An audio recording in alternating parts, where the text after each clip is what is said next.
علماء دیوبند رضی اللہ عنہم کہا، اور ان کے مقابلے پر جو کافر شیاطین تھے ان کے کسٹوڈین کون ہے؟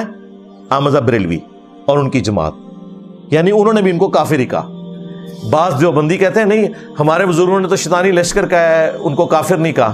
ہم نے کہا تھا نا، پرانیاں گلاں پرانے بانے،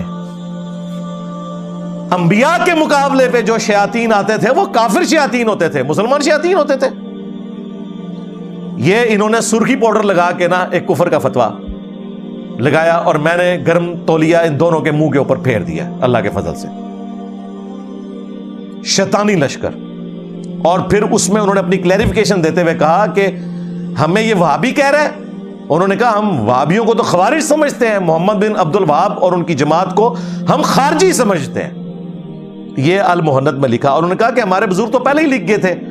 فتاوی شامی میں در مختار کے اوپر حاشیہ لکھا ابن عابدین شامی نے، یہ وہی بدبخت ہے جس نے کہا تھا کہ اپنے پیشاب اور خون سے سورہ فاتحہ کا تعویذ لکھنے سے اگر ماتھے پر شفا ہو تو آپ لکھ سکتے ہیں۔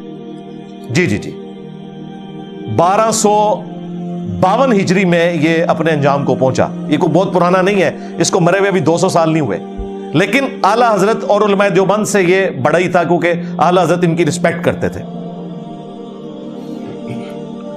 تو وہ در مختار پہ حاشیہ ہے رد المختار، یعنی در مختار پہ جو اعتراضات تھے ان کو انہوں نے دور کیا رد المختار میں۔ یہ مختار میں خا حلوائی والی ہے اور در مختار میں خا ہے خرگوش والی۔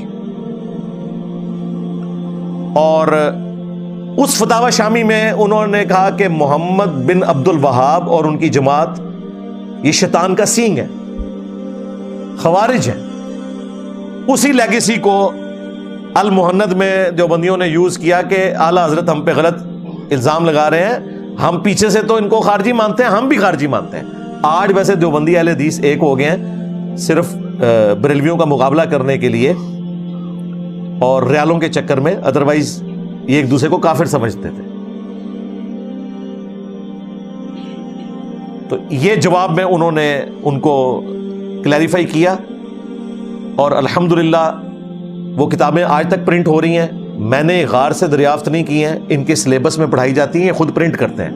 ہم نے اپنی ویب سائٹ کے اوپر ڈالی ہوئی ہیں، ایک ایک ریفرنس ہم یہاں پر ڈسپلے بھی کروا دیں گے انشاءاللہ تعالی۔ علمی پوائنٹ نمبر 3،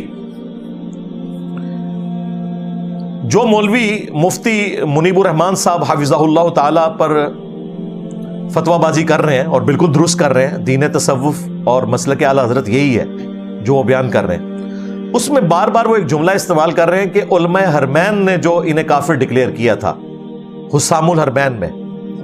تو عام لوگ کنفیوز ہو جاتے ہیں کہ یہ علماء حرمین کیوں کہہ رہے ہیں۔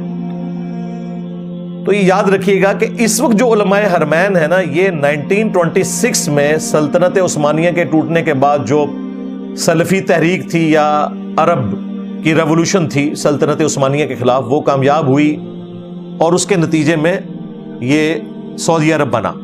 اس سے پہلے یہاں صوفی بیٹھے ہوئے تھے، اور اس ذات کا صوفی بیٹھا ہوا تھا کہ آج کے صوفی ان کے سامنے شاہی کوئی نہیں ہے۔ جو شرک اور بدعتیں ان کے اندر موجود تھی، اللہ نے ان کی کمر توڑ دی اللہ کے فضل سے۔ سلطنت عثمانیہ نے 400 سال تک، 1517 سے لے کر 1917 تک، کتنے سال؟ 400 سال، کعبہ شریف کی جمعیت کو توڑا، 4 مسلح اس میں ڈالے، حنفی، شافعی، مالکی، حنبلی۔ ویسے کہتے ہیں چاروں امام حق پر ہیں، نماز ایک دوسرے کے پیچھے نہیں پڑھتے تھے، پیرلل میں جماعتیں ہوتی تھی، 4 مسلح ڈالنے پڑ گئے جھگڑا ختم کرنے کے لیے۔ یار یہ بھی کر سکتے تھے کہ ایک مسلح رکھتے، فجر کی نماز حنفی پڑھاتے، ظہر کی شافعی پڑھا لیتے، عصر کی حنبلی پڑھا لیتے، مغرب کی مالکی پڑھا لیتے، یوں چلتا رہتا کام، لیکن انہوں نے ایسا نہیں کیا۔ کیوں؟ ایک دوسرے کے پیچھے نماز کے قائل نہیں تھے نا۔ یہ جھوٹ بولتے ہیں کہ چاروں اہل سنت کے ائمہ ہیں، اور یہ یاد رکھیے گا ہم اماموں کو کچھ نہیں کہہ رہے۔ جس طرح کرسچنز نے جیزس کرائسٹ کے نام کے اوپر شرک کھڑا کیا، جیزس کرائسٹ وجیہن فی الدنیا والآخرہ ومن المقربین ہے، اسی طریقے سے امام ابو حنیفہ المتوفا 150 ہجری، امام مالک المتوفا 179 ہجری، امام شافعی المتوفا 204 ہجری، امام احمد بن حنبل المتوفا 241 ہجری۔ انہوں نے کہیں نہیں فرمایا کہ ہمارے ناموں کے اوپر مسلح ڈالو اور فرقے کھڑے کر دو، ورنہ سلطنت عباسیہ نے تو حنفیت قبول کر لی تھی نا. قاضی ابو یوسف نے وہ عہدہ قبول کر کے تلوار کے زور کے اوپر حنفیت پھیلا دی تھی نا. اس وقت تو 4 مسلح نہیں ڈالے گئے، حنفیوں کے پاس ہی مسلح تھا. انہوں نے یہ کام نہیں کیا، باقیوں کو ڈنڈے کے زور پہ کہا کہ اسی کے پیچھے نماز پڑھو. سلطنت عثمانیہ جب آئی تو انہوں نے کہا کہ یار آپ اختلاف ختم کرو، اتنے عرصے سے یہ کتوں کی طرح لڑ رہے ہیں آپس میں. ہاں کتوں کی طرح، کیونکہ علماء سو کو کتا کہا گیا ہے قرآن میں، تو یہ ایک دوسرے کو علماء سو ہی سمجھتے ہیں. تو ان کا جھگڑا ختم کرو، چاروں کو اپنی اپنی ہڈی ڈال دو. ہاں لو سامو، تاکہ یہ آپس میں نہ لڑے. پاکستان بننے سے پہلے حج عمرے کی جتنی کتابیں ہیں نا، ایون بہار شریعت آج تک پرنٹ ہو رہی ہے. یہ اعلیٰ حضرت کے خلیفہ مفتی امجد علی نے لکھی تھی. انہوں نے بھی حج والے چیپٹر میں 4 مسلوں کا نقشہ شو کیا ہوا ہے اور بتایا کہ جب آپ نماز پڑھنے جائیں تو حنفی امام کے پیچھے نماز پڑھنی ہے. اے مسلے ویکھ لو. لو سامو، ہمارے پاس کلرڈ تصویریں بھی ہیں اس زمانے کی، 1925 کی. مسلے تو انہوں نے اٹھا لیے تھے 1925 میں، لیکن ان کی جو بلڈنگز تھی نا وہ 1955 میں توسیع کے نام پہ انہوں نے توڑی ہیں. پہلے بلڈنگ نہیں توڑی تھی، ان کو انہوں نے ہڈی دے کے رکھی کہ ہو سکتا ہے کہ مسلح واپس ہی آ جائیں. فوراً توڑ دیتے تو ایک مصیبت کھڑی ہو جاتی. جس طرح انہوں نے باقی مزار تو فوراً گرا دیے، لیکن گنبد خضرا نہیں ہٹایا، اس لیے کہ اس وقت اس طرح کا کوئی ریئیکشن سامنے آ سکتا تھا. گنبد خضرا بھی 7ویں صدی ہجری میں رکھا ہے.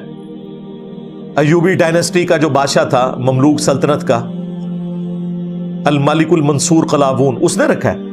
اس سے پہلے 650 سال تک گنبد خضرا نہیں تھا، حالانکہ ٹیکنالوجی قبل از مسیح تھی. آیا صوفیہ نبی علیہ السلام کی پیدائش سے 40 سال پہلے کا بنا ہوا ہے. گنبد خضرا جیسے 1 درجن گنبد اس میں سے نکلتے ہیں. حضرت عمر کے دور میں رومن امپائر اربوں ڈالر جزیہ دیتی تھی. حضرت عمر سونے کا گنبد رکھ سکتے تھے رسول اللہ کی قبر مبارک پہ، نہیں رکھا. حجرہ عائشہ اس طرح ہی رہا. اس کے بعد اموی خلیفہ عبد الملک بن مروان کے دور میں، نبی الاسلام کی وفات کے آلموسٹ آپ سمجھ لیں 60 سال کے بعد، ڈوم آف دا راک اس نے بنوایا یروشلم میں. قبۃ الصخرہ، وہ جو گولڈن ڈوم ہے جہاں سے نبی الاسلام معراج پہ تشریف لے گئے تھے، اس چٹان کے اوپر بنایا. لیکن اس نے قبر رسول پہ گنبد نہیں بنوایا. اسے پتا تھا کہ صحیح مسلم کی حدیث ہے. اس زمانے میں تو مسلم شریف نہیں تھی لیکن حدیث تو موجود تھی. میں تمہیں منع کرتا ہوں قبروں کو پکا کرنے سے، ان پر عمارت بنانے سے اور ان پر بیٹھنے سے. 650 سال تک مسلمان بچے رہے، اور پھر 678 ہجری میں جا کے یہ بدعت کی ایک سنی بادشاہ نے. ملک المنصور قلاوون سنی تھا. بعض لوگوں نے کہا کہ یہ شیعہ تھا، اور میں نے بھی ایک لیکچر میں بیان کر دیا تھا بھائی یہ سنی تھا، ایوبی ڈائنسٹی کا تھا، مملوک امپرر تھا یہ. اور اسی صدی میں دوسری بدعت شروع کی الملک المظفر نے، وہ بھی ایوبی ڈائنسٹی کا مملوک امپرر تھا. 630 ہجری میں اس نے یہ 12 ربیع الاول والا جو ایک معاملہ ہے، یہ میلاد کا کام شروع کیا، اور پھر اس کو گود لے لیا سلطنت عثمانیہ نے. انہوں نے 12 ربیع الاول کی چھٹی بھی ڈکلیئر کر دی بعد میں، اور یوں یہ سارے کا سارا سلسلہ چلا. تو یہ علماء حرمین سے مراد ہیں صوفی علماء جو پہلے کے تھے.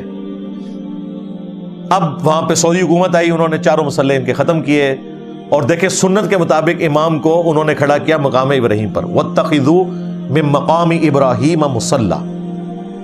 ایسی بدبختی تھی ان کی، مقام ابراہیم کے اوپر ان کا مصلی نہیں رہا. 4 مسلح مقام ابراہیم سے ہٹ کر کے تھے، کیونکہ سب کی خواہش تھی کہ ہمارا مصلی لگے. انہوں نے کہا کسی کو نہیں دیتے. اب مقام ابراہیم پہ امام کعبہ کھڑے ہوتے ہیں الحمدللہ. اور میں نے پریڈکشن کی ہے الحمدللہ قیامت تک کے لیے کہ اب یہ مسلح واپس نہیں آئیں گے، کیونکہ حنفیوں کے 2 مسلح ہو چکے ہیں. حنفیہ بریلویہ اور حنفیہ دیوبندیہ ایک دوسرے کو مسلمان بھی نہیں سمجھتے. لو سامو، اور یہ امیدیں لگائے بیٹھے ہیں کہ حضرت عیسیٰ ابن مریم بھی فقہ حنفی کے مطابق عمل کریں گے. اگے تو سونا فقہ حنفیہ بریلویہ کے مطابق یا فقہ حنفیہ دیوبندیہ کے مطابق. اب جو یہ بابا چھوڑ کے گیا اتنی لمبی، اس بیچارے کو کیا پتا تھا کہ میرے ہی 2 بچے ہو جائیں گے آگے، ہوں گے دونوں حلالی لیکن ایک دوسرے کو حلالی نہیں مانیں گے۔